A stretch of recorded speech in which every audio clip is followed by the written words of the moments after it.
इसलिए साहब जीवन में जीते जी माँ बाप की सेवा करना आवश्यक है। धन्य है माँ। केवल मैं निवेदन कर रहा था, माँ की महिमा किसी शास्त्र में पुराण में हिम्मत नहीं कि घटा दे, लेकिन साहब एक माताएं व्रत करती हैं। भगवती काल्पनिक नहीं है, भगवती तो गणेश की पुत्री है, माता संतोषी। माताएं करती संतोषी माता का व्रत, लेकिन वह व्रत जरूर काल्पनिक है ना? वो किसी ग्रंथ में या पुराण में नहीं है। उस ग्रंथ में ये कथा आती है, एक बुढ़िया थी, उसके 7 पुत्र थे, 6 कमाने वाले थे, एक निकम्मा था।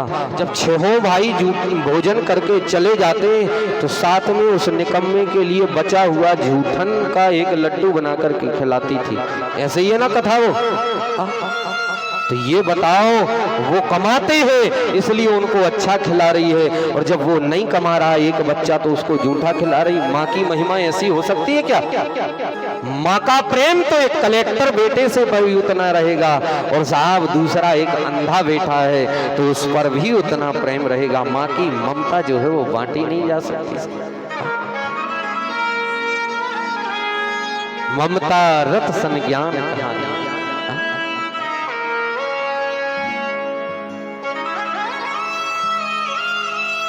माता सती की माँ आई, बेटा तेरा पिता जो है भूल गया हो गया, बड़े यज्ञ का आयोजन है इसलिए तुझे आमंत्रण नहीं दे पाया, चल बेटा पानी पी। माता सती की आंख से आंसू निकलते हुए माता सती अंदर जाती है, और अंदर जाकर के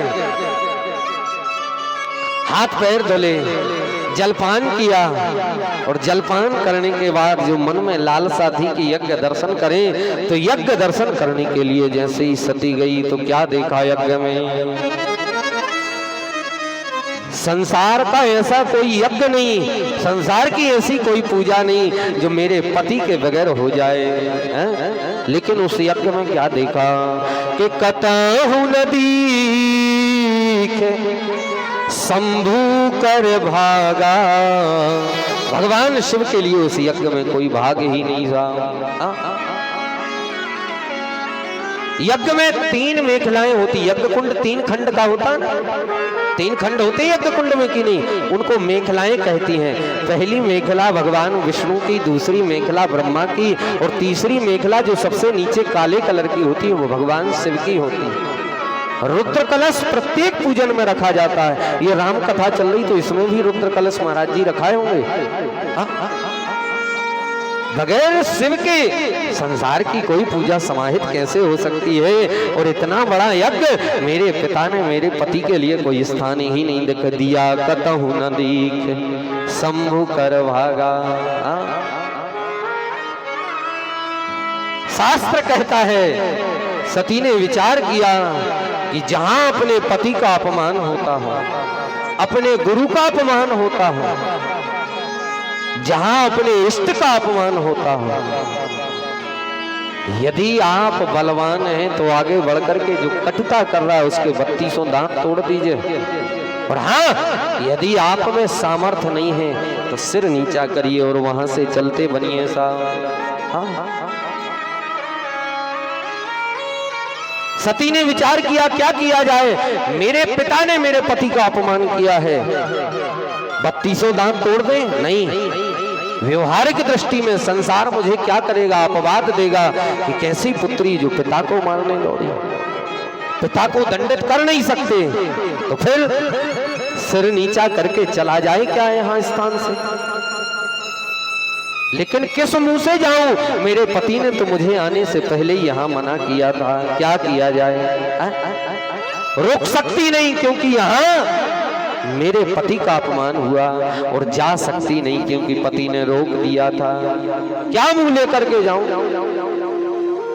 तो सती ने विचार किया कि इस यज्ञ में मेरे पति के लिए कोई भाग नहीं दिया गया, कोई आहुति नहीं दी गई, तो प्रभु मैं क्या मुंह लेकर के आपके पास आऊं?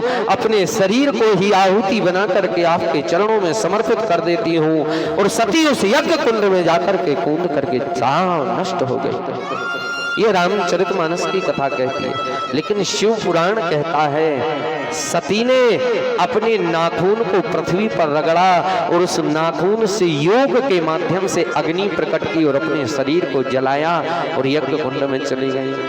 शिव पुराण की कथा कहती है, नारद जी के माध्यम से शिव जी को पता लगा कि आपकी पत्नी यज्ञ कुंड में कूद गई है। तो शिव जी ने गणों को भेजा और उस जलते हुए शरीर को लेकर के शिव जी आए।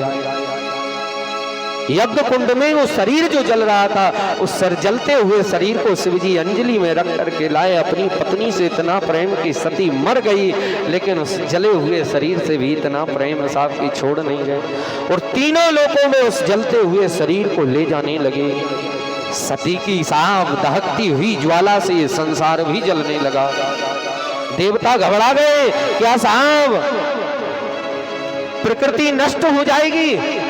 नारायण की शरण में गए, बोले प्रभु भोले बाबा तो अपनी मरी हुई पत्नी से भी इतना प्रेम कर रहे हैं कि जलते हुए शरीर को अंजलि में रख करके तीनों लोकों में घूम रहे हैं। कहीं ये प्रकृति छेड़ ना हो जाए, प्रभु नष्ट ना हो जाए। नारायण कहने लगे, चिंता मत करो। सुदर्शन चक्र को धारण किया और उस जलते हुए शरीर के सती के शरीर को साहब 51 टुकड़ों में काट करके फेंक दिया। और जो 51 टुकड़ों में काटा, जहां जहां वो टुकड़ा गिरा एक एक शक्तिपीठ बन गया। आज भी 51 शक्तिपीठ के माध्यम से वह 51 शक्तिपीठ आज भी देदीप्यमान है। केवल कुछ शक्तिपीठ ऐसे हैं जिनको आज भी निहित नहीं कर पाए कि ये पक्का है कि नहीं। जैसे कि हमारी और आपकी श्रद्धा है कि रानगिर में हम मानते हैं यहाँ भगवती का हार गिरा, इसलिए इनका नाम हर सिद्धि हुआ। ऐसे ही मानते ना, यही धारणा है हम लोगों की, ये हम लोग मानते। लेकिन वास्तविकता में ऐसा मैंने पुराणों में पढ़ा है कि आज वह स्थान पाकिस्तान के अंतर्गत पहुंच गया है जहां भगवती का हार गिरा।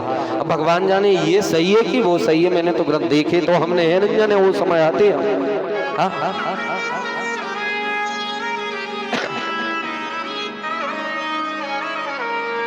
रामचरितमानस के माध्यम से हम और आप चलते हैं। सती पिता के यज्ञ में कूद करके अपने शरीर को भस्म कर लेती है। शिव जी के जो गण थे, शिव जी ने जो सती के साथ में भेजे थे, गणों को मार भगा करके भेज देते हैं। और इधर साहब शिव जी को जैसे ही पता लगा कि साहब मेरी पत्नी दक्ष के यज्ञ में कूद गई, तो शिव जी क्रोधित हुए और क्रोधित हुए तो अपने सिर को हिलाने लगे। साहब जटाएं जो है वह पर्वतों में जाकर के लगने लगी।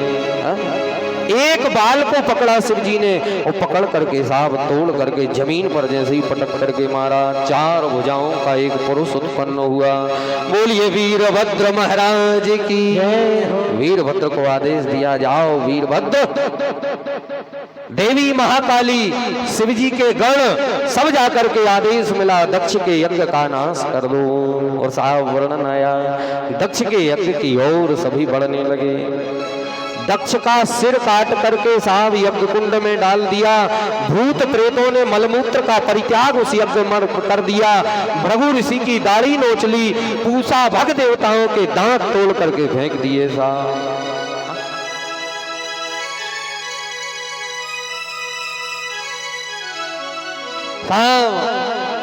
देवताओं ने संशय किया, बोले प्रभु ये दक्ष भगवान शिव का अपराध कैसे कर बैठा? कारण क्या है? बोले भगवान कारण ये है, दक्ष और शिव का बैर होने का कारण क्या है? दक्ष का और भगवान शिव का बैर होने का